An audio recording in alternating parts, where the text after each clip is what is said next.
নমস্কার। বহু প্রতীক্ষিত WBCS 2024 প্রিলিমস পরীক্ষা শেষ হলো। আজকের ভিডিওতে আমরা আলোচনা করব প্রশ্নপত্রের মান কেমন ছিল এবং পরীক্ষার সার্বিক অভিজ্ঞতা কেমন। যারা পরীক্ষা দিয়েছেন তাদের জন্য কাট অফ নিয়ে একটি প্রাথমিক বিশ্লেষণ থাকবে। পরীক্ষার হলে ঢুকতে গিয়ে অনেক পরীক্ষার্থী ব্যাগ জমা রাখা নিয়ে জটিলতার সম্মুখীন হয়েছেন, তবে পিএসসির হস্তক্ষেপে শেষ পর্যন্ত পরীক্ষা শান্তিপূর্ণভাবেই সম্পন্ন হয়েছে। এবার আসা যাক মূল কথায়। প্রশ্নপত্র দেখে অনেকেই টাফ মনে করছেন এবং বাস্তবেও তাই।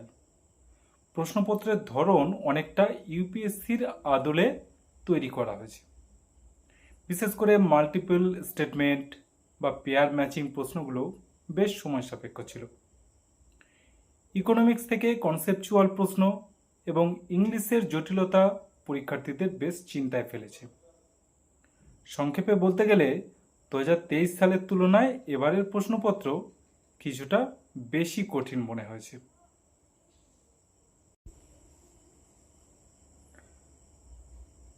এবার আসা যাক পরীক্ষায় অ্যাটেন্ডেন্স বা উপস্থিতির হার ছিল প্রায় 60 থেকে 65% কাছাকাছি, অর্থাৎ 1 লাখের কিছু বেশি ক্যান্ডিডেট পরীক্ষা দিয়েছেন।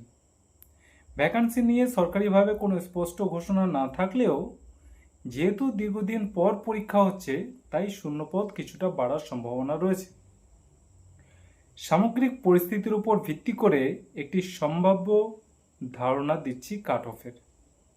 দেখুন, কাট অফ বিভিন্ন কিছুর উপর নির্ভর করে, তবে এখন আপাতত সমস্ত কিছু বিশ্লেষণ করে এই কাট অফ আমি ধারণা করেছি, তবে এর থেকে 2-1 নম্বর আপনারা কম বেশি করে নিতে পারেন।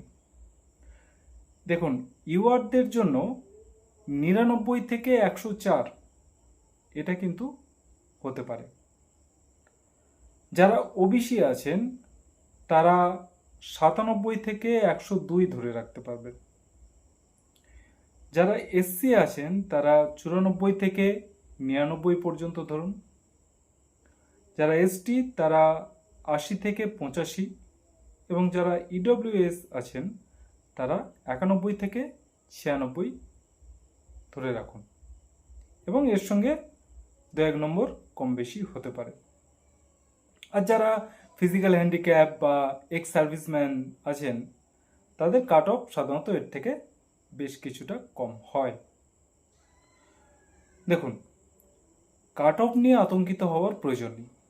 সবার জন্যই প্রশ্নপত্র কঠিন ছিল। আপনারা নিজেরা কেমন পরীক্ষা দিলেন বা এই কাট অফের সাথে আপনারা কতটা একমত তা কমেন্ট বক্সে অবশ্যই জানান। ভবিষ্যতে আরও ডিটেইলড অ্যানালিসিস নিয়ে আসব। ভিডিওটি দেখার জন্য ধন্যবাদ।